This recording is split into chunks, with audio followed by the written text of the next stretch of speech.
आज मेरे साथ जो मेहमान मौजूद हैं, इन्होंने हालिया पार्टिसिपेट किया एक रियलिटी शो में। इस रियलिटी शो से मेरा बहुत जो इंटरेस्ट था, दिलचस्पी थी कि मैं इनका ख़ास इंटरव्यू करूं। वो क्योंकि इन्हें जो अवार्ड भी मिला है इनकी पेशेंस के लिए, इनके सब्र के लिए, इनकी ब्रेवरी के लिए मिला, and she truly deserved it. I am talking about Humaira Ali. आपने जब मैंने बात की पेशेंस की तो गेस कर ही लिया होगा, ब्रेवरी की बात की गेस कर ही लिया होगा। तो हुमैरा आज मेरे साथ मौजूद है, रियलिटी शो में नहीं लेकिन इस इंटरव्यू में। अस्सलाम वालेकुम हुमैरा, हाउ आर यू?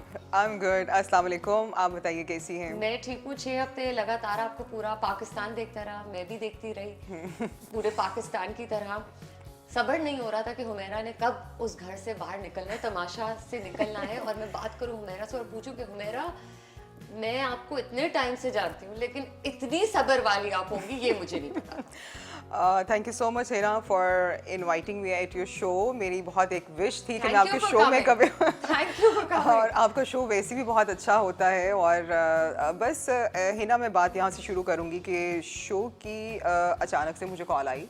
मैं mentally I was not ready कि मुझे होता है कि मुझे पता है कि मैं एक आर्टिस्ट हूँ, मैं पेंट भी करती हूँ, मेरे अंदर एक ख़ास किस्म का एक स्टेमिना है, लेकिन इतना नहीं था कि मैं कोई 11, 12, 13 लोगों के साथ डे और नाइट उन्हीं के साथ आपने रहना है एक घर में। So we had to live in a bubble. So मैंने आखिरी जब दिन शो के जो शुरू होने वाले थे तो मुझे ऐसा लगा कि नहीं, शायद मुझे भाग जाना चाहिए, नहीं मैं कुछ करूँ या मैं बीमारी का बहाना कर दूँ। मैंने कहा नहीं, अब तो कॉन्ट्रैक्ट भी साइन हो चुका है। मैंने कहा कि मैंने शायद इतना ज़्यादा डीपली या शायद मैं ओवर थिंक कर गई थी, मैं कि मुझे लगा कि शायद मैं नहीं कर पाऊँगी, लेकिन फिर एकदम से मुझे अल्लाह ने हिम्मत दी। मुझे लगा कि नहीं, शायद मतलब it's a risk, it's a chance, so एक चैलेंज है तो क्यों नहीं। लाइफ में हर चीज़ आपको एक बार फर्स्ट यानी जो है फर्स्ट टाइम आपको करनी चाहिए। और ये मेरा एक ऐसा एक्सपीरियंस है जो मैं कभी नहीं भूलूंगी, क्योंकि once in a lifetime kind of experience है। बहुत इंटेंस था, नॉन स्टॉप था, कोई उसमें रीटेक्स नहीं थे, बस आप जो हैं वो हैं, कोई मास्क नहीं था, कुछ उसके अंदर आपको आर्टिफिशियल होकर दिखाना नहीं था कुछ भी। सो या मॉडलिंग, एक्टिंग, फिर रियलिटी शो। हाँ, तो सबसे मुश्किल रियलिटी शो को ही कहेंगी आपके सबसे मुश्किल चीज़ यही है? बिल्कुल बिल्कुल बिल्कुल। बिकॉज उसकी रीज़न ये है कि आपने ऑडियंस को साथ साथ इंटरटेन भी करना है, टास्क भी अपने पूरे करने हैं। टास्क अगर आप उसमें जीतेंगे तो अपने आप को आप पूरे हफ्ते के लिए सेव कर सकते हैं पूरा। और फिर जो वहाँ के रूल्स थे वो कुछ इस किस्म के इतने टफ थे कि कोई भी आपकी ऐसी हरकत है या कोई भी आपका ऐसा जेस्टर है या कोई भी ऐसी छोटी सी बात है, उससे आप अनसेफ भी हो सकते थे। और फिर साथ में आपने जो बाकी घर के लोग थे, फिर उनकी बात का जवाब देना, एक्शन का एक रिएक्शन करना, टाइमिंग बहुत उसके लिए इम्पॉर्टेंट थी। फिर साथ साथ घर के काम करना, हाउस होल्ड आपके वर्क थे जो कि 3 टाइम आपने करने थे। खाना पकाना है, उसके साथ फिर अगर खाना पकाना है, we had to washing dishes as well, 3 time हम लोगों ने करना था। और उसके साथ फिर हम लोगों ने टाइमली सोना है, फिर सुबह उठना है, फिर सुबह हमारी फिर से वो एक ड्यूटी चल रही थी। और उसके साथ साथ फिर जो है हमने और भी बहुत सारी ऐसी चीज़ें हो रही थी कि जिसका हम लोगों ने मल्टीटास्किंग किस्म की चीज़ों को साथ लेके चलना था। Like we had to look good, और हमने अपनी उर्दू में बात करनी थी जो कि हमारी एक बहुत, मैं ये समझती हूँ कि इंग्लिश हो जाता है, काफी इंग्लिश अंग्रेजी हो के जाते लफ्ज़ हैं, आ लेकिन जाते उसी हैं व्यक्ति बीच हम लोगों को यानी वो टोक दिया जाता था कि नहीं, ये हमारा कॉमी शो है, मैसेज को जाना। हाँ कॉमी चैनल है, तो आवाम देख रही है तो इंग्लिश में आप बात ना करें। और फिर उसको वो ट्रांसलेट करना शुरू के दिन में बहुत मुश्किल था, लेकिन मेरी उर्दू तो बड़ी ब्रश हो गई होगी फिर। उर्दू हाँ बहुत ज़्यादा हो गई थी। और जब हम लोग शो से निकले तो हम लोग इंग्लिश में भूल चुके थे। So, yeah. I can imagine, Yeah. होता है मतलब कॉन्स्टेंटली आप उर्दू के लफ्जों पे Exactly. फोकस कर रहे हो तो हाँ, फिर बिल्कुल। बेहतर हो ही जाती है और अच्छी बात है। अच्छी बात है। अच्छा हुमैरा, जितनी आप फिटनेस फ्रीक हैं, तो अब जो आपकी डाइट होगी वहाँ पे, जो मील्स होंगे वो कैसे मैनेज होते थे? चलें, घर के काम कर लिए, बाथरूम धो लिए, कमरे साफ कर लिए, सफाइयाँ कर ली, खाना पका लिया, वो तो आपकी वर्कआउट तो हो गया, ठीक है। बट जो खाना पीना है, जो आप इतनी अपनी इंस्टाग्राम पे स्टोरीज लगा रही होती है, फ्रूट होता है, चीज़ें होती हैं, if you were not getting exactly दो सेम आइटम्स तो कैसे मैनेज कर रही थी आप अपनी डाइट को? बस हम लोग को शुरू का जो पहला हफ्ता था इट वाज वेरी टफ है ना, बिकॉज हम लोगों को चीज़ें समझ नहीं आ रही थी। एक नया माहौल था, नया घर था, बाहर की दुनिया से कोई राब्ता नहीं था, फैमिली का कुछ पता नहीं है, फ़ोन हमसे ले लिए गए थे, there were no TV, there were no internet over there, हमारा बाहर की दुनिया से कोई ताल्लुक नहीं था। सो हम लोगों ने बिल्कुल एक नया अपना एक हॉरिजॉन हम लोगों ने यानी क्रिएट करना था कि आप क्या अपने ऊपर था कि आप उसको कितना अच्छा बनाते हैं, कितना पॉजिटिव बनाते हैं, या फिर कितना आप उसमें नेगेटिविटी ऐड करके उसके अंदर लोगों के लिए और अपने लिए भी मुश्किलें पैदा करते हैं। तो मेरे लिए शुरू में जो पहला हफ्ता, शुरू के 1-2 दिन थोड़ी वो चीज़ों को समझ नहीं आ रही थी, लेकिन आहिस्ता आहिस्ता करके मेरी एक अपनी एक नेचर भी है कि मैं थोड़ा सा टाइम लेती हूँ, लेकिन हर चीज़ के साथ मेरी एक नेचर है ऐसी कि मैं अपने आप को मोल्ड कर लेती हूँ। तो मेरे लिए शुरू के 1-2 दिन टफ तो नहीं कह सकते, लेकिन मैं चीज़ों को अंडरस्टैंड करी थी। तो फिर मुझे तीसरे चौथे दिन आई वॉज वेरी कंफर्टेबल घर के काम करने में, जो भी यानी वो टास्क आ रहे हैं। फिर सुबह सुबह उठ के यानी वो 6 बजे उठ के नहाना धोना, तैयार होना, मेकअप, बाल और ये सब बुंदे शुंदे, अपनी लुक को भी साथ लेके चलना, बिकॉज वहाँ पे हर चीज़ जो है यानी मॉनिटर हो रही थी कि आप खाने पीने का क्या होता था, क्योंकि खाने आप पीने फिटनेस फ्रीक, हाँ बाकियों को मुझे नहीं पता, हाँ तो आपको दिक्कत नहीं आती थी कि मैं ठीक हाँ है ये अब मैं बस उसी यही तरफ ही खाना आ रही है? हूँ कि तकरीबन 1 हफ्ता 2 हफ्ता तो मैंने कोई भी अपना वर्कआउट नहीं किया। वहाँ पे एक जिम था छोटा सा, लेकिन वो असल में कुछ समझ ही नहीं आ रही थी, क्योंकि लाइफ बिल्कुल एक वो ज़िंदगी आपकी बिल्कुल एक वो चेंज हो गई थी। शुरू में 1-2 हफ्ते तो मुझसे नहीं हुआ गया, लेकिन फिर मैंने उसका एक हल ये निकाला कि मैंने सुबह अर्ली मॉर्निंग मैंने उठना शुरू किया और अपना पहले वर्कआउट अपना मैं करी थी तकरीबन 1.5 से 2 घंटा अपना वर्कआउट करी थी। उसके बाद लोगों के लिए मैंने बनाना होता था नाश्ता और अंडे और ऑमलेट्स और पराठास, जो जो सबकी फरमाइश होती थी वो भी बनाना है। और फिर उसके बाद फिर मैंने एक और चीज़ वहाँ पे सीखी, वो ये था कि उबला पानी पीना। वहाँ पे ये हो रहा था कि अक्सर होता था कि 2-2 3-3 दिन इतना टाइम ही नहीं मिल रहा, नींद पूरी नहीं हो रही, फिर सुबह उठना भी है, नाश्ता भी बनाना है, बहुत सारी चीज़ें नहीं हो रही थी, मैनेज नहीं हो पा रही थी। सो खैर मैंने उबला पानी मैंने पीना शुरू किया और मैं अपनी जो दोस्तों के साथ भी इसको मैं वो शेयर करना चाहूँगी कि वो उसका मुझे इतना फ़ायदा हुआ कि मेरी जो फिटनेस का मुझे कोई इतना ज़्यादा इशू नहीं हुआ और मेरी जो स्किन बहुत अच्छी हो गई। दूसरा ये कि मेरा और दूसरा आपने स्ट्रेस उठाया है उसके बाद, और उसमें ये भी एक और उसके अंदर एक ये भी शर्त होती थी कि आपने तीनों टाइम बैठ के आपने खाना भी खाना है। अगर आप मिस करना चाहते हैं एक टाइम का खाना, नहीं भाई आपने बैठना है वहाँ पे, टेबल, हाँ रूल है, आपने बस खाना खाना है। और वहाँ पे मैं इतना उस तरह से नहीं खाती कि तीनों टाइम आप यानी बिरयानियाँ खा रहे हैं या चावल खा रहे हैं और मुर्गन खाने खा रहे हैं या रोटियां शोटियाँ। मेरी डाइट बिल्कुल उससे डिफरेंट है। तो शुरू में मुझे थोड़ा सा मुश्किल लगा, समझ नहीं आ रही थी, लेकिन उबला पानी और अपना जो वर्कआउट को मैंने छोड़ा नहीं, तो उसको मैंने अपने साथ रखा तो हो गई, मैनेज हो गई। फिर वहाँ से निकली तो मैंने सबसे बड़ी मैं गई मॉल में गई और मैंने सबसे ज़्यादा अपने यानी फ्रूट्स वगैरह लिए मैंने अपने मेट को कॉल किया। इंस्टा स्टोरी की हमेशा हाईलाइट होती है। मैं सबसे पहले ये सोच रही थी हुमैरा के फ्रूट्स का क्या होगा।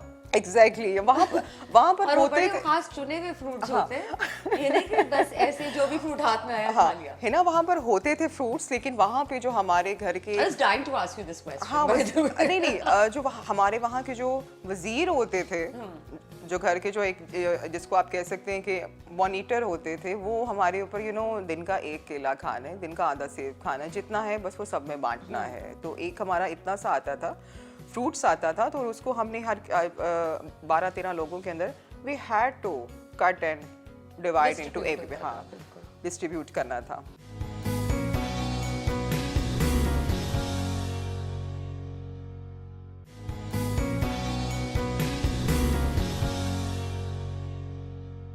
पेशेंस की जहाँ पर बात है वहाँ पे ठीक है, ये इस रियलिटी शो ये दुनिया में जहाँ भी चला है उसमें लोगों ने बड़े ताने भी सुने हैं, बुरी बातें भी सुनी है, पर्सनल अटैक्स भी होते हैं, चीज़ें होती हैं, लेकिन उसे झेलना पड़ता है क्योंकि यही एक इसका शायद कह लीजिए जब आप रहते भी पैटर्न इसका यही है कि आप किसी भी इंसान के साथ रह ले, थोड़ी देर बाद लड़ाई तो हो ही जाती है ना कोई काम करते, तो जाहिर सी बात है इतने मुख्तलिफ किस्म के लोग आपने एक ही छत के नीचे डाल दिया, तो ऐसी चीजें तो होंगी, तानेबाजी भी होगी, दुख सुख भी करना होता है एक दूसरे के साथ। लेकिन ये एक्सपीरियंस सबके लिए पहली बार होता है। बिल्कुल आपके लिए ये ताने सुनना, ये तमाम जातियात पे आ जाना, ये कितना मुश्किल था? मुश्किल मेरे लिए बहुत ज़्यादा था क्योंकि मैं I was a very pampered kid, और दूसरा माँ बाप ने बहुत लाडों से, बहुत यानी प्यार से पाला है। हर बच्चे को पालते हैं, लेकिन सेल्फ मेड भी हूँ मैं बहुत ज़्यादा, क्योंकि since I move to Karachi मैं बहुत ज़्यादा इंडिपेंडेंट हूँ, बहुत ज़्यादा सेल्फ मेड हूँ। तो कहीं ना कहीं शायद मेरे अंदर वो एक करेज थी कि मैं अपने पाँव पे खड़ी हूँ और अपनी जो फाइट है, अपनी सारी जंगें हैं, मैं खुद उसके फैसले लूँ, अपने लिए मैं खुद लड़ना सीखूँ। तो कहीं ना कहीं वो चीज़ मेरे अंदर थी जो कि ऑफ कोर्स हर इंसान, अगर आप एक शहर से दूसरे शहर जब आप मूव करते हैं तो you have to face so many issues. लेकिन ये एक ऐसी चीज़ थी जो कि ऑन कैमरा एक रिकॉर्ड की जा रही थी, और आपको एक वहाँ से अटैक किया जा रहा है, एक वहाँ से आपको टारगेट किया जा रहा है, और उसमें सब ऑलमोस्ट तकरीबन यानी वो सब भी शामिल थे, और हर किसी का अपना अपना एक अलग अंदाज़ था। तो मेरी कोई इतनी ख़ास किस्म की स्ट्रैटेजी नहीं थी हिना। मेरे जहन में बस यही था कि I had to stick with the जो ट्रू है, जो इंसाफ है, जो फेयरनेस है, आपको अच्छा कहा जा रहा है या बुरा कहा जा रहा है, लेकिन बाहर दुनिया देख रही है, और आप हक के साथ रहें, सच के साथ रहें।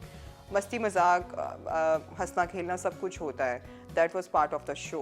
लेकिन इसके साथ साथ जो है, मैं ये समझती हूँ कि आप किसी भी कीमत पे अपनी जो अना है, या जो आपकी सेल्फ रिस्पेक्ट है, या जो हक बात है, या जो सच बात है, उससे आप कभी मतलब यानी हटे नहीं। सी तो मतलब यही चीज़ें होती हैं कि वो चीज़ें हुई, मैंने अक्सर बहुत सारे रियलिटी शोज़ में देखा है, जो बहुत सारे डिफरेंट ऐप्स भी चल रहे हैं, चीज़ें हैं, मीडियम्स हैं, और उस पर दुनिया भर के जो रियलिटी शोज़ हैं उसमें अक्सर ख़वातीन की भी हाथापाई हो जाती है जब इस तरह की बात होती है। लेकिन आपकी तरफ से ऐसी कोई मूव नहीं देखी गई जहाँ पे एग्रेशन, वायलेंस या फिर इवन कोई जवाब देने की बात है। आपको ताने मिलते रहे। मैं आपसे पूछूं, इतना सब्र आपके अंदर कहाँ से है? जेनेटिक है, या फिर आपने तहिया किया था कि मैंने कुछ नहीं बोलना, मुंह पे ताला लगा के रखना? नहीं, ताला नहीं, मैंने हिना मैंने जवाब दिए हैं, लेकिन मेरा एक जवाब देने का तरीका शायद एक और था। जवाब, हाँ, सो बिल्कुल। और मतलब मुझे ये था कि मुझे मैं ये नहीं कह रही कि मतलब वहाँ पे हर कोई वहाँ पे मतलब कोई नेगेटिव था या ऐसे कुछ था, लेकिन बहुत कुछ वहाँ पर हो रहा था कि लाइक अगर 13-14 लोग अगर आपके अगर अगेंस्ट चल रहे हैं, तो फिर बेस्ट वे यही होता है कि आप सच के साथ रहें, हक की बात करें, और अगर आपको लगता है कि अगर आपके हाथ से या ज़ुबान से या आपकी किसी हरकत से किसी को कोई नुकसान नहीं पहुंच रहा है, तो फिर we had to stick with that ना, कि मतलब एक जो एक हक की एक आवाज़ होती है, जो एक यानी वो सच्चाई की एक बात होती है। मेरे अंदर इतना पेशेंस बहुत ज़्यादा है वैसे ऑनेस्टली, क्योंकि मैंने शायद उतना तो मुझे समझ आ चुका है, आपने पूरे पाकिस्तान को प्रूव कर दिए लेकिन उस हद तक अपने आप को स्ट्रेच आउट करना, उस हद तक अपने आप को लेके जाना कभी मुझे ज़िंदगी में मौका इसलिए नहीं मिल रहा क्योंकि मेरी एक फैमिली का सिस्टम बिल्कुल एक अलग है। और आपको जब यानी बैक टू बैक इतनी ज़्यादा बैशिंग की जा रही है, आपका यानी टारगेट किया जा रहा है, नेगेटिविटी जो है उसकी एक जो है एक इन्वायरमेंट हो जाती है क्रिएट, लेकिन उसके अंदर सस्टेन करना और उसके अंदर जो है अपनी पोजीशन को कायम रखना और अपनी इज्जत का अपने यानी अपने और अपने लिए यानी फाइट करना, it was not the easy task. तो मेरे लिए जो है वो सबसे बड़ी बात यही थी कि मुझे यानी पता था कि पेशेंस तो फिर आ ही जाता है जब आपको पता होता है कि आप एक सही बात पे डटे हुए हैं, और मैंने उस चीज़ से हिलना नहीं है। और मेरी आदत है ना कि मैं बहुत फ्लेक्सिबल बंदी हूँ, अपने आप को हर तरह के हालात में मोल्ड करने की है मेरे अंदर। लेकिन एक बार फिर मैं किसी चीज़ पे डट जाऊँ तो फिर मुझे कोई नहीं हिला सकता। मेरे अंदर शायद वो जो चीज़ थी मुझे ये बताएं कि जो पार्टिसिपेंट्स थे जितने भी, हाँ, उसमें से पहले से किस को आप जानती थी, और जानती थी तो दोस्ती किससे ज़्यादा हुई अंडर और ऑन दिस प्लेटफॉर्म? एक तो ये था कि मुझे है ना शुरू दिन से इस शो के जो फॉर्मेट का, मुझे रियलिटी शो की जो बेसिक जो हमें कुछ यानी टर्म्स का मुझे कुछ हम लोग को पता था ऑलरेडी कि इसमें ये है कि जी हर किसी ने अपने अपने लिए जो है फाइट करनी है। और मुझे मतलब इट्स अ ऑब्वियस थिंग कि आपके कोई वहाँ पे दोस्त मुकाबला है ना, तो वो तो एक अलग बात है कि हमने एक फैमिली मेंबर की तरह बन के रहना है, कि हमने साथ में खाना पीना है या जो भी है, लेकिन वहाँ पे तो हर बंदा अपने अपने लिए मुकाबला कर रहा था। तो अपने जब कंसर्न्स, अपने ब्लैक और वाइट को, अपने जो ब्लॉग्स को आप बिल्कुल क्लियर रखते हैं ना, तो फिर आप इस किस्म की चीज़ों में नहीं पड़ते, क्योंकि वहाँ पे हो ही यही रहा था कि एक बंदा दूसरे आदमी के साथ, एक जो गर्ल है वो दूसरी गर्ल के साथ जो है वो दोस्तियाँ हो रही हैं, फिर दूसरे दिन फिर वही पकड़ के जो है उन्हीं के खिलाफ, यानी वो सबसे पहले उनकी आवाज़ आती थी, क्योंकि वहाँ पे एवरी नाइट जो है गेम प्लान्स बनते थे कि सुबह उठ के इसको टीज़ करना है, उसके साथ इस तरह करनी है शरारत, उसका जो है वो खाना गिरा देना है, उसके खाने में कुछ, उसकी चाय में कुछ इस तरह से जो है ये कर देना है, वो कर देना है, तो वहाँ पे बनते थे। लेकिन मेरी शुरू दिन से ये था कि मैं तो वहाँ पर दोस्त बनाने नहीं आई, और मैंने बहुत ओपनली ये बात की। दोस्ती थी आपकी? दोस्ती मेरी नहीं, उनमें से मेरी पहले किसी जानती थी, जैसे नोमान जावेद है, उसको मैं एक हल्का फुल्का एक दो कहीं जगह पे मुलाकात हुई, हाँ बस इवेंट्स वगैरह में कुछ इस तरह से हुई। बाकी मैं आई मस्ट से कि उसमें एक आदि अदील अमजद, ही is a very good actor, और ही इज़ अ वेरी मतलब एक वो इंसान भी बहुत अच्छे हैं, और अगर वो सुन रहे हैं, देख रहे हैं मुझे एक शो में, तो आपको बहुत ज़्यादा प्यार है, और I wish you best of luck कि आप बहुत अच्छा काम कर रहे हैं। और ये शो के अंदर भी जो है, यानी वो through out the show he was very positive guy, like उसने कोई एक्स्ट्रा किसी से कोई बात नहीं की, वो अपने जोन में रहता था। जीतना ना जीतना एक दूसरा सवाल है ना, बट आई मस्ट से कि इंसानियत के जो एक है ना, एक उसको जो कुछ लिमिट्स को जो है हमें वो क्रॉस नहीं करना चाहिए। दूसरा, उसको इतना ज़िंदगी और मौत का मामला नहीं बना देना चाहिए कि आप सब लिमिट्स को क्रॉस कर दें। But he was the only guy कि जिसने बहुत अच्छे तरीके से खेला। मतलब मैं उसकी खुद फ़ैन थी पहले, लेकिन जब इस शो के दौरान मेरी उससे मुलाकात हुई, so I became his fan as a person, as a human, as a artist. होता है, मतलब he is a very good guy. अच्छा, so you particularly very fond of this particular artist? Yeah. Right. अच्छा, acting में भी आपने कदम रखा हो मेरा। हाँ। अब इस रियलिटी शो के बाद जो खबर है, बहुत उड़ते उड़ते बातें पता चल रही है, आपको बहुत सारी ऑफर्स आ रही हैं। हाँ। Is that correct? या बहुत सारी आ रही हैं, लेकिन मुझे ऐसा लगता है कि इस शो को करने के बाद जो है मेरे ऊपर एक बहुत भारी जिम्मेदारी आ चुकी है ना। मतलब मुझे अब बहुत ज़्यादा केयरफुल होके अपनी कुछ अगले प्रोजेक्ट्स को देखना है कि जहाँ पे जो एक इमेज मेरा मार्केट में क्रिएट हुआ है, या लोग अब जिस तरह से मुझे लेकर सोचते हैं या देखते हैं, या वो देखना चाहते हैं, या मुझसे कुछ उम्मीद रखते हैं, मुझे उनकी इट्स अ ह्यूज रिस्पॉन्सिबिलिटी है ना। और मुझे बहुत सोच समझ के चीज़ों को मैं आगे साइन करी हूँ, और इंशाल्लाह you will see me very soon अच्छे प्रोजेक्ट्स में आप देखेंगे। रोल भी तो इसी किस्म का नहीं, मेरे यहाँ पे बहुत कुछ सहना पड़ रहा है। हाँ, मतलब I come to the point, जो आपको रोल मिल रहे होंगे, अक्सर यही होंगे कि बहुत ज़्यादा सहना पड़ रहा होगा, बहुत जुल्म हो रहा है। हाँ, मतलब हाँ, लेकिन still there is a strong woman behind, जो कि अपनी एक वो स्टैंडिंग रखती है। स्ट्रॉन्ग होंगे तो इतना जुल्म झेल पाएंगे। हाँ, जुल्म झेल, मतलब वो यानी इतना ना झेलो कि बिल्कुल ही आप ख़त्म हो जाएं, लेकिन अपनी एक आवाज़ जो है ना वो ज़रूर होनी चाहिए आपकी। अपनी आवाज़ को ना कभी दबाना नहीं चाहिए कोई भी।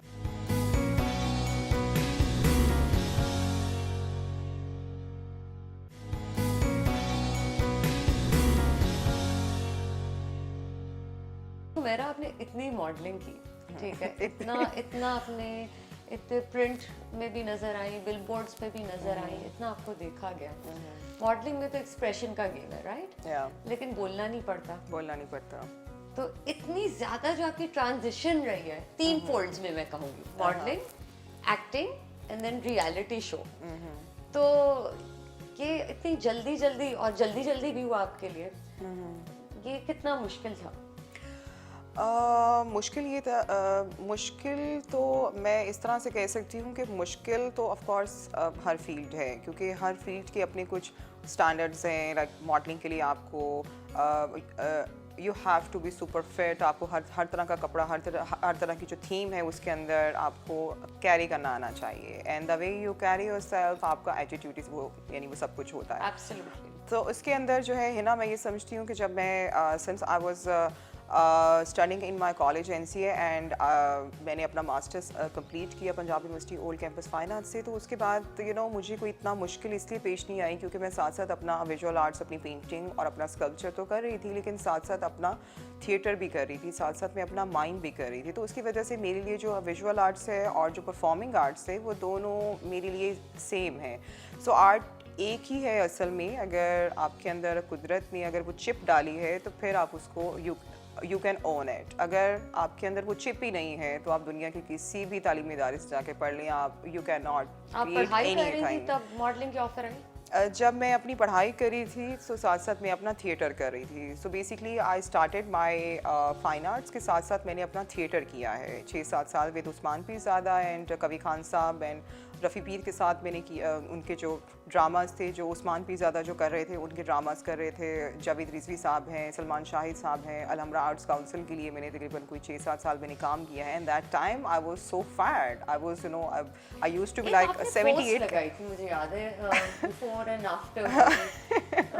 या मतलब not so fat but you were on the heavier side. या ये कैसे हुआ था?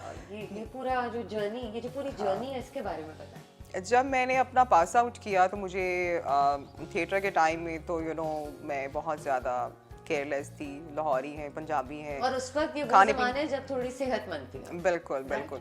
खाने पीने के जो है हम लोग यानी पूरी फैमिली शौकीन है। उस वक्त मैं अपना लाहौर में रह रही थी। सारा घर का सिस्टम भी ऐसा है कि खाते रहो अम्मा भी जो है ना वो जी भर के देसी घी के पराठे और वो खाबे, वो तो एग्जैक्टली आई एम लाहौरी ना। सो तो मेरी वो डाइट के अंदर मेरी हर चीज़ उसमें कोई रोक टोक नहीं थी। सो उस वक्त मैं खाए पियो, हाँ बस। अब वो सास कहती कि क्या तुम मेहनत करी हो पूरी पूरी रात जाके, तुम अपनी पेंटिंग्स बना रही हो, क्या तुम गला फाड़ फाड़ के अपना जो है वो थिएटर कर रही हो। अम्मा अब्बा के मतलब हंसते थे। फिर जब उन्होंने देखा कि नहीं बच्चे में टैलेंट है और she is doing good work, अच्छा पेंट कर रही है, तो अभी शुड इनकरेज हर। खैर उस वक्त जो है मतलब थिएटर के टाइम के अंदर आई वाज वेरी, मेरा ओवरवेट मेरा बहुत ज़्यादा था। लेकिन उसके बाद फिर कोई 4-5-6 कोई फर्क नहीं पड़ता। हाँ कोई फर्क नहीं पड़ता। एग्जैक्टली। और थिएटर के अंदर जो है आपको पता है, and it was Urdu, English and Punjabi theatre, जिसके अंदर आपको दैट्स अ लाइव मीडियम, जिसके अंदर आपने एक बड़ा कैनवस होता है ना, और उसके ऊपर जो है आपको एक आखिरी सीट पे आपका वो टारगेट होता है। तो आपने आखिरी सीट पे बैठे बंदे को आपने टारगेट करना होता है। आवाज़ आनी चाहिए, दिखना चाहिए बंदा, मतलब कुछ नज़र आए। ये नहीं होता कि बहुत मुख्तलिफ मीडियम है। सो खैर उस वक्त जो है वो थिएटर कर लिया 4-5-6 साल। और उसके बाद यानी किसी वजह से हमारे मुल्क में जो थिएटर होना बंद हो गए, तो फिर मैंने कोई 1-1.5 साल का मैंने ब्रेक लिया। फिर मुझे ऑफ़र आना शुरू हो गई मॉडलिंग की। तो मैंने अपनी अम्मा के सामने अपनी पेशकश रखी। मैंने कहा अम्मा मैं मतलब अब जाना चाहती हूँ कराची, मुझे अब मॉडलिंग करनी है। अम्मा कहती है हों तो इस काम पे लगी है। मैंने कहा हाँ मैं इस काम पे लगी हूँ। अम्मा कहती है चलो मना लिया। हाँ अम्मा को मैंने मना लिया। खैर तो 1-2 महीने पीछे पड़ के डे और नाइट अम्मा की वो टांगे दबा के मक्खन लगा के थोड़ा मैंने डाइटिंग का प्रोसेस नहीं, कुछ भी नहीं था। I was very raw, I was gym शिम कुछ भी चक्कर नहीं था। तो उसके बाद मैंने अपनी अम्मा से मैंने कहा कि अम्मा मुझे मॉडलिंग में करना ही है। मैंने कहा मुझे अपना नाम बनाना, ये करना, थिएटर तो हो नहीं रहा। तो अम्मा कहती हैं तुम न्यूज़ कास्टर बन जाओ। मैंने कहा मैंने नहीं बनना न्यूज़ कास्टर, मैंने कहा मैंने मॉडलिंग करनी है। हाँ मुझे बहुत बोरिंग लग रहा था, हालांकि वो भी एक प्रॉपर एक अच्छी फील्ड है। हाँ बट मैं आई जस्ट वांटेड टू जहाँ मैं अपना एक सेल्फ एक्सप्रेशन अपना क्रिएट कर सकूँ, मतलब मैं कुछ परफॉर्म कर सकूँ। फिर हाँ फिर अम्मा ने मेरे ऊपर जो है एक शर्त रखी। अम्मा ने अब्बा को भी मना लिया। अम्मा ने फिर एक शर्त रखी। अम्मा कहती है कि नहीं बेटा पहले अपना वेट कम करो। मैं ये नहीं चाहती कि ना हमारे तुम्हें कहीं टीवी पे तुम्हें मैगजीन में देख रहे हो और पूरी फैमिली हमारे पर हंस रही हो कि देखो इतनी बड़ी भैंस को। लेकिन ये उनकी स्ट्रैटेजी थी ना। हाँ स्ट्रैटेजी थी। और मेरी अम्मा ने मुझे बहुत टफ टाइम दिया है and she was looking after my diet. मैं क्या खा रही हूँ, यानी पराठे, सुबह ऑमलेट, लस्सियों के जो जग्स पीती थी मैं सुबह सुबह। और अच्छा, मतलब मदद किया। हाँ मदद की उन्होंने, क्योंकि नहीं अच्छा मैं समझ रही थी I took it the other way कि इसने वेट नहीं लूज करना तो नहीं मेरी अम्मा ने बहुत ज्यादा मुझे कहा, उन्होंने कहा है कि बेटा अगर तुम्हें इतना ही ज्यादा शौक चढ़ा हुआ है तो पहले हाँ तो वो सही से करो। ये ना हो कि फैमिली और तुम्हारे अब्बा कल को तुम्हें देखें टीवी मैगजीन में तो वो हंसे मजाक भी करनी शुरू कर दी। एग्जैक्टली। तो ऐसा ऐसा करके मैंने अपना वो जिम शुरू किया। शुरू में बहुत टफ था और मुझे तकरीबन कोई हफ्ता ये लगता रहा है ना कि मैं नहीं कर पाऊंगी। लेकिन फिर आखिर में आया था बीच में? नहीं बीच पे नहीं आया। वंस मैं एक बार शुरू हो जाऊँ ना है ना, फिर मैं छोड़ती नहीं हूँ। फिर मैं मतलब उस काम को मैं अपनी रोकती नहीं होगा ना कि क्या मुसीबत है। शुरू के 3-4 जब दिन था दैट वाज वेरी टफ, क्योंकि इतने आपके क्रैम्प्स पड़े हुए हैं, आपसे हिला नहीं जा रहा लेकिन फिर भी आज जाना है। जिम का जो वो ट्रेनर है वो फ़ोन कर रहा है, भाई आप मैडम किधर है, मैं वेट कर रहा हूँ, मुझे आगे और भी जगह जाना है। तो मैंने सो खैर उसके बाद फिर अपने आप को पुश किया 3-4 दिन, फिर उसके बाद आहिस्ता करके ना आपकी बॉडी अपने आप अपनी डाइट का भी उसमें, हाँ डाइट का टाइम भी लगा उसमें उस तकरीबन वेट से लेकर इस वेट पर आने में? इसमें तकरीबन मुझे 3-3.5 साल लगे, but in a very healthy way. ये अच्छी बात है, ये नहीं कि 6 महीने में ऐसे नहीं, क्योंकि फिर वो अनहेल्दी तरीका अनहेल्दी होता है, आपकी स्किन बिल्कुल डाउन हो जाती है, डेड हो जाती है, आपकी वो जो हेल्थ ख़राब होती है। तो मेरी अम्मा ने क्योंकि मेरे जो फादर हैं ही इज़ अ डॉक्टर, तो उन्होंने भी मुझे बहुत इस चीज़ में हेल्प किया है कि कितनी आपकी कैल्शियम होनी चाहिए, कितना आपकी कार्ब्स होने चाहिए, कितने आपके मिनरल्स होने चाहिए, क्या होना चाहिए, कितना। तो आहिस्ता आहिस्ता करके है ना चीज़ें हो जाती हैं, सो रास्ते बन जाते हैं आपके अपने आप। सो नाउ मैं आपके सामने हूँ कि वेट अभी बढ़ भी जाए तो मुझे पता होता है कि मुझे कौन सी चीज़ अपनी रोकनी है और कौन सी चीज़ मुझे अपनी बढ़ानी है। तो मैं तकरीबन कोई मुझे अल्हम्दुलिल्लाह सिर्फ मुझे 3 से 4 दिन सिर्फ लगते हैं, मैं वापस अपने ट्रैक पे आ जाती हूँ। No you been very careful और अपने पूरे डाइट को लेके, प्लान को लेके और बड़ी फोकस्ड रही हैं। जो लोग आपको उस ज़माने से जानते हैं, सेहतमंद ज़माने से, I hate using the word fat because you were not fat. You were just on the healthier side. Healthy side. और इधर किसी को हेल्दी कह दे इस मुल्क में तो माइंड भी कर जाता है कि हेल्दी क्यों बोला है। अब हेल्दी लग रहे हैं तो लग रहे हैं, अच्छी बात है, healthy is a good thing, it's health, healthy. तो जो वो दिन थे जब थोड़ी आप हेल्दियर साइड पे थी, जो लोग उस वक्त जानते थे, चाहे वो कॉलेज के दोस्त हो, रिश्तेदार हो, और अब जब वो मिलते हैं तो क्या कहते हैं आपको कि मेरा तुम वैसी नहीं रही, कितने शौक में होते हैं, क्या कहते हैं, कितना अप्रिशिएट करते हैं? It's just amazing. मुझे लगता है कि शायद I am living my dream है ना, बिकॉज आपने 10 साल पहले कहीं ना कहीं अपने आप को कुछ ना कुछ तो देखा होता है, और फिर आप उसके लिए जब डेली बेसिस पे थोड़ी थोड़ी करके जब एफर्ट डाल रहे होते हैं, तिनका करके आप जब उसमें इकट्ठा कर रहे होते हैं, तो मैं ये समझती हूँ आपकी कभी भी मेहनत आपकी वेस्ट नहीं जाती है। सो आपको सिर्फ ये पता होना चाहिए कि आपने क्या करना है, डायरेक्शन अपनी एक बार उसको मतलब डिफ़ाइन हो जाए तो फिर उसके लिए आपने डेली कुछ ना कुछ करते रहे ना, तो आपके रास्ते बहुत आसान होते जाते हैं। मेरी जो ये सारा एक सफ़र था बहुत मुश्किल था, क्योंकि मैं मतलब हूँ इस किस्म की बंदी कि मुझे बहुत सारी चीज़ें अपने हाथ से करने का मुझे आदत है कि लाइक मैं ये समझती हूँ कि किसी से काम करवाने से बेहतर है कि इंसान खुद आगे बढ़ के जो है वो काम कर ले, अपना खुद ही काम कर ले, हाँ, और वो जो करें किसी पे सेटिस्फेक्शन भी होती है। दूसरा ये कि the way you can see and manage things ना कोई और आपके लिए नहीं कर सकता। सो हाँ, तो मेरे लिए जो वो जर्नी है बहुत मुश्किल थी, इसमें मैंने कुछ एंजॉय भी किया, लेकिन अब ये है कि जो जब मेरे पुराने दोस्त हैं, मेरे अपने वो कॉलेज के जो फ्रेंड्स हैं, they are also on my Facebook, they are also on my Instagram, और मतलब मैं जब भी कोई अपनी ऐसी कोई पोस्ट लगाती हूँ तो वो सबसे पहले होते हैं मुझे इनकरेज करने के लिए, मुझे सपोर्ट करने के लिए और मेरा साथ देने के लिए, क्योंकि मेरे अम्मी अबू भी हैं मेरे फेसबुक पे और मेरे सोशल्स पे। तो जब इस किस्म की आपको सपोर्ट मिलती है ना, जिनके साथ आपके जेन्युइन रिश्ते होते हैं, वो आपका 2 किलो खून आपके जिस्म में बढ़ा देता है, और आपका जो हौसला है ना, वजन तो नहीं इसलिए मैंने वजन की बात नहीं की, मैंने किलो की बात की है, खून की बात की है। सो आपका एक कॉन्फिडेंस लेवल यहाँ से यहाँ आ जाता है। तो मैं ये समझती हूँ वो जो आपका कॉन्फिडेंस लेवल है आगे बढ़ने के लिए, हर स्टेप हर साल आपके एक नए गोल्स होते हैं, हर 6 महीने बाद आपके गोल्स जो हैं, विजन आपके और जो हैं बड़े होते जाते हैं। तो ये जो सपोर्ट है या ये जो इस किस्म के जो हमारे रिश्ते बने हुए होते हैं, दे आर टाइमलेस। तो ये इनकी तरफ से जब मुझे आती है और वो एकदम से हैरान होते हैं, हाय अल्लाह हुमैरा, हमने तुम्हें बहुत इजी ले लिया था, तुम तो इतनी बे बन चुकी हो अब तो जो मेरे अपने खुद शॉक में मतलब इट्स फनी, लेकिन स्टिल मुझे I feel myself very down to earth and very humble. मेरे अंदर वो चीज़ ही नहीं आ सकी कि अच्छा मैं तो अब ये तो हाँ, मैं आपको इतने अरसे से जानती हूँ, कोई गरूर का एलिमेंट नहीं, कोई ऐसी अना नहीं और इनसिक्योरिटी नहीं, और ये तमाम चीज़ें रिफ्लेक्ट हुई आपके इस रियलिटी शो में। आपकी शख्सियत जो एक रिफ्लेक्ट हुई कैमरे की आंख ने जो दिखाया, वो यही था कि ऐसी कोई आपके अंदर नेगेटिव ट्रेट नहीं, बज़ाहिर इन 3 चीज़ों में, ये 3 चीज़ें इस तरह की कोई नहीं है। अब अगला जो सवाल है वैसे मैंने पूछना नहीं था, इसमें आप ही की गलती है, आपने ऐसा लफ्ज इस्तेमाल किया कि एक सवाल पॉप अप हो गया मेरे जहन में। आपने बोला जी ऐसे रिश्ते होते ही होते, तो बताइए आपके बड़े रिश्ते भी आए होंगे रियलिटी शो के बाद।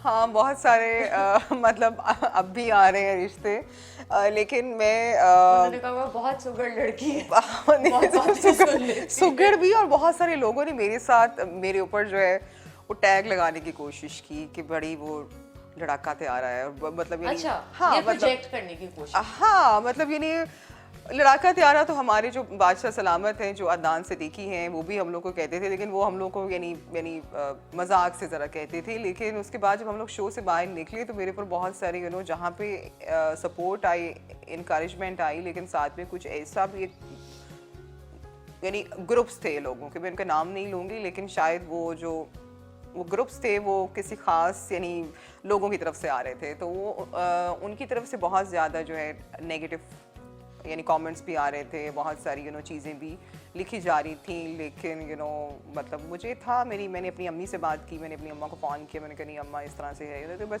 तुमने बहुत अच्छा खेला है और मैं बहुत खुश हूँ। You did a very very good job। तो तुमने अगर set an example, आप एक मिसाल बनी सब। तो मेरी अम्मा बहुत खुश थी, उन्होंने कहा कि तुमने जो है अपने लिए तुमने फ़ाइट की है और तुमने सब औरतों के हक के लिए बात की है, और इससे बड़ी यानी तुम्हें क्या चाहिए। ये अचीवमेंट है, यही तो अचीवमेंट है। यही तो अचीवमेंट है यार। बिल्कुल। तो मेरा I wish you all the best. इतना मज़ा आ रहा था आपसे तमाम बातें सुनने में। आई एम श्योर आप ज़िंदगी में और बहुत ऊंचाइयों पे जाएंगे, इससे और बड़ी ऊंचाइयों पे जाएंगे, and you will achieve way more than this.